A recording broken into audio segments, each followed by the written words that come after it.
Welcome back to Galilee. Are you awake or asleep? Good question. Good question. Are you awake or asleep? Many people are here in Tiberias asleep right now, and others are waking up. But there's another area of Tiberias that's very asleep. And we'll get back to that in a moment.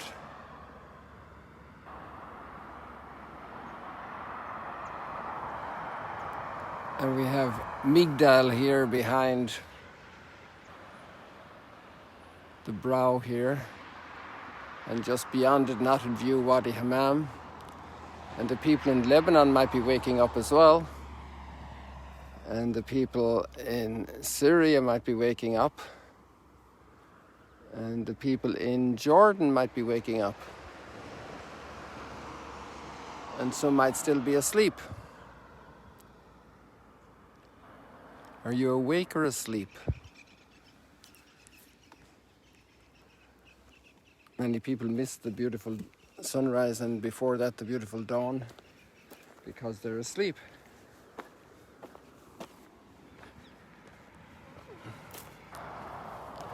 And this was the big fear of the first Christians.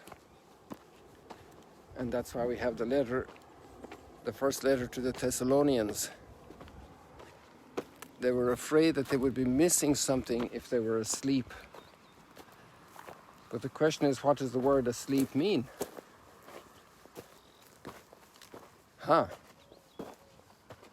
And what does the word awake mean?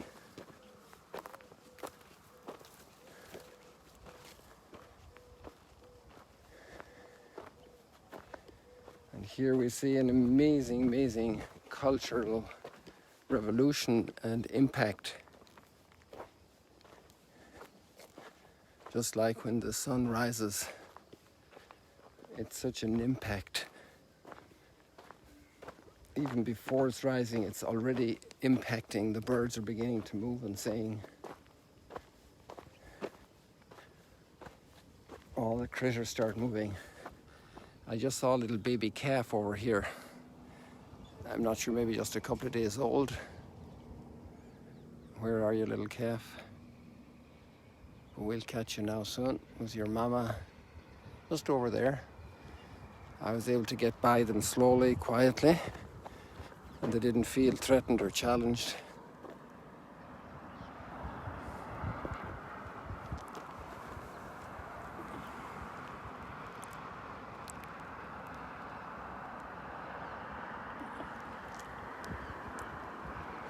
We're here at the Sea of Galilee.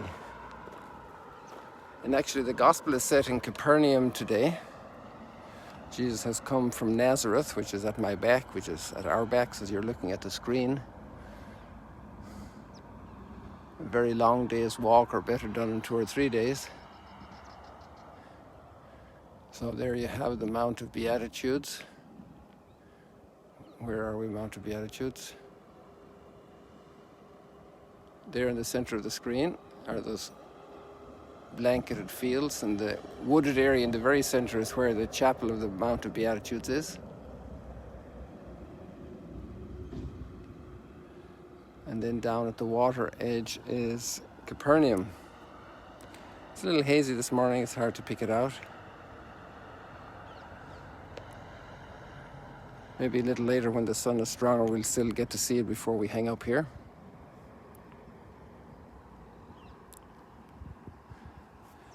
And the light is breaking through the darkness for the people who are asleep. So the major cultural transformation and contribution happened that death is no longer dead. Death is asleep. Death is encountering death, entering death is entering into sleep. And it's not naive euphemism. It's the result of our faith in the resurrection. And even there are longings in Ezekiel chapter 37 with the bones that come alive, the valley of bones.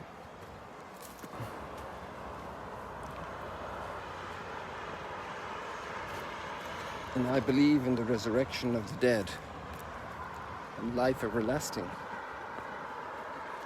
So the big worry of the first Christians was what's going to happen.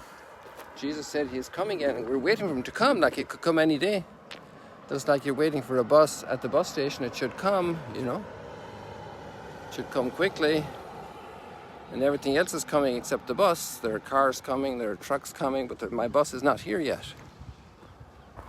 And Jesus hasn't come yet. And the letter to the Thessalonians is around the year 50. So, you know, it's that's maybe almost 20 years after Jesus' death and resurrection and the Holy Spirit coming. And Jesus said he'd be coming back to get us. And so Paul is helping them to understand that if some of the members of the community have passed away, and maybe some more are going to pass away soon, then that's not a cause for anxiety. He says there will not be any difference between those who are asleep, that means those who have died, and those who are awake, which means all of us who are living on the earth today, breathing. So our life, those who have died, some of my companions, quite a few over the last 10 years, and a few this year. Father Sergio, who served here together, he was here before me. We were here for about 3 years together. And he died in Guadalajara this year, early in the year. And it's very sad. He also wrote a number of books about the Holy Land, about the experience of Christ in the Holy Land. And then Father Anthony, who was my superior for many years in the United States, 74, a bit older than me, and quite a few others. So another companion who was studying just about a month ago, he died in Chetumal, in Quintana Roo in Mexico. So Paul was helping them to understand this is not a problem.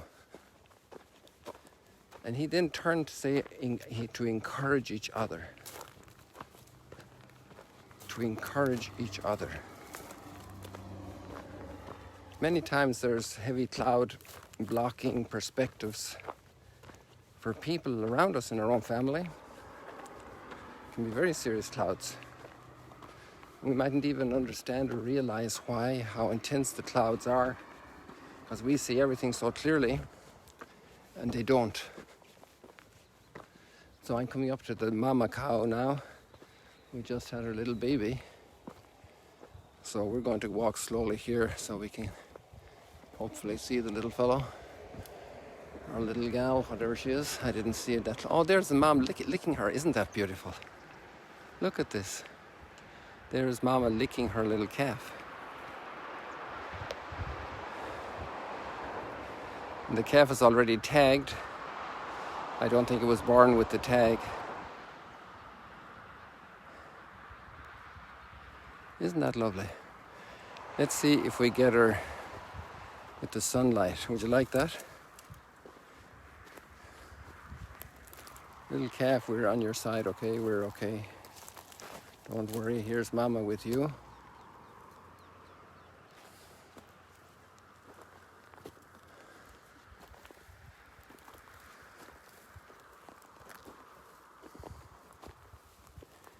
I think it's the first time this little calf is on live stream. So it's something that's still to be figured out what that could be.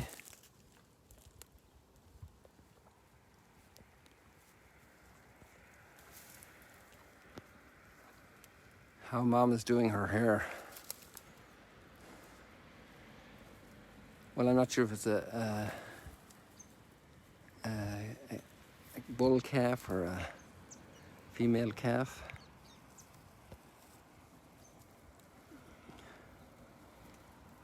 But she's very interested here in the live stream. Or maybe she's just more interested in her mama.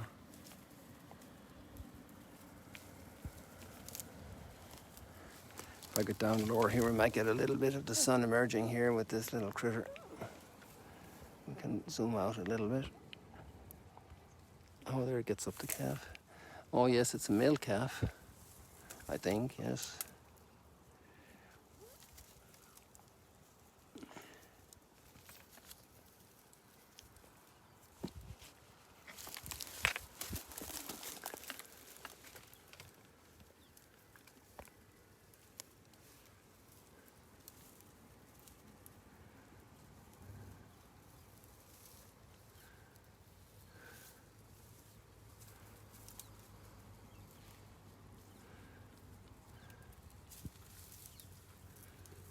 The marvels of nature.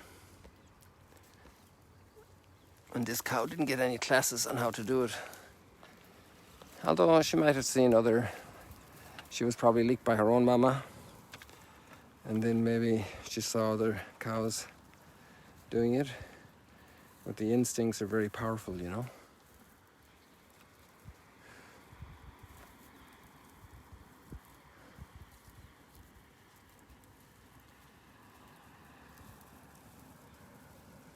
What a beauty.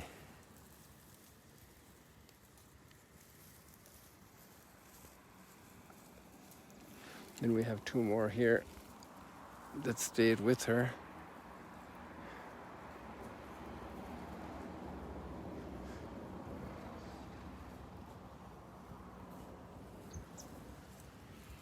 And then all the rest of the herd is missing here. Obviously that little calf couldn't travel very far. It's amazing how fast they learn to travel. And now the calf is suckling.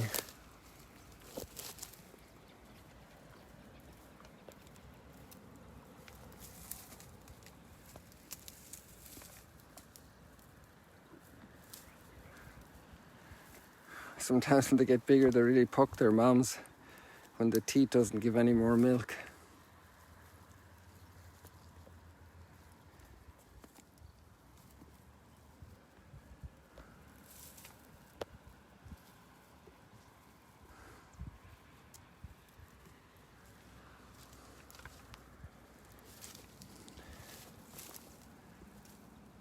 There's so much goodness in nature.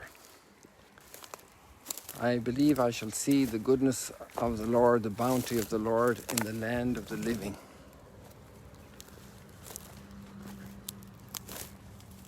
That's our psalm today, the land of the living. And that's our hope, to be in the land of the living. And actually it changed the culture, because the word for graveyard in Greek was what was it called? I lost my word at this point. But the new word by the Christians was necropolis. Necropolis was the Greek word. Necropolis. And it meant the city of the dead. And the Christian word, the Christians didn't use that word. They coined a new word. They called it koimenterion, where they're asleep, the dormitory, because they're asleep. And already in the time of the judges, we have may they rest in peace. You remember when Samuel, it's already the kings, Samuel is in a tough spot, and he's going into battle. And not Samuel, sorry, King Saul. And he calls up Samuel from the dead through the necromancy. And Samuel's greeting is, "Saul, why do you disturb my rest?" So it wasn't a foreign concept for Jesus' disciples to understand that we were asleep. Why do you disturb my rest? And that's what we say. We say, may they rest in peace. This is wonderful. This is our hope. And so we can encourage everybody in all difficulties. God bless you. See you later, alligators. Let's encourage everybody.